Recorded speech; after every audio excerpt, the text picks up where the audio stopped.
So this is Richmond Radiator gas boiler, and what I had to do here is modify the old tank to the new tank.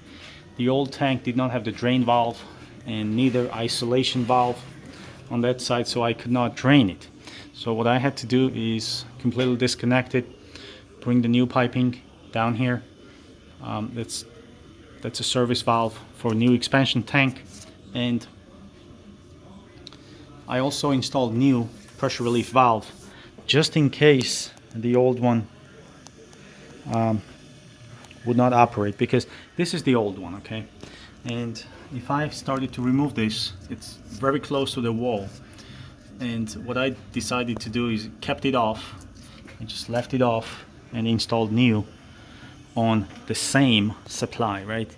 So supply would go up to the pressure relief valve, and I installed the pressure relief valve also on supply. This is actually supply, and that's where it's supposed to be. Also, we do not typically put any shut-off valve or service valve in between here. It would be so convenient to put that valve there so that in the future, when the pressure relief fails, you just shut it off and remove the pressure relief and put it back on, so you don't have to drain the whole system down, whole house down.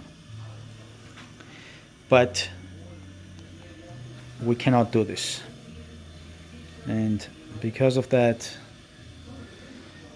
I didn't put it there. Also, from pressure relief, we have the pipe running all the way down to the floor. This is a good example when old tank does not have the drain,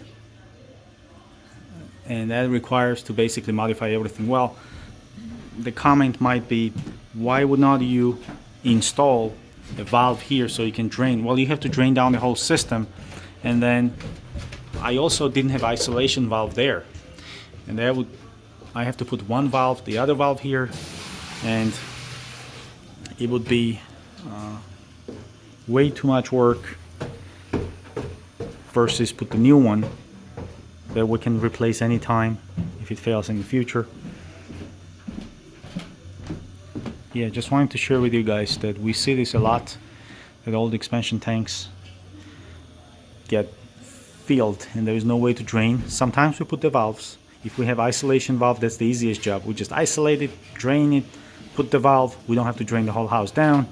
But now we have to drain the whole house down. Also, I actually wanted to install new pressure relief valve here because the old one didn't look good at all. And especially when the old ones open once, they always drip. And that's why I kind of decided not to go the fixing route, just install new one. Alright, please subscribe and like, that helps us a lot. And thanks for watching.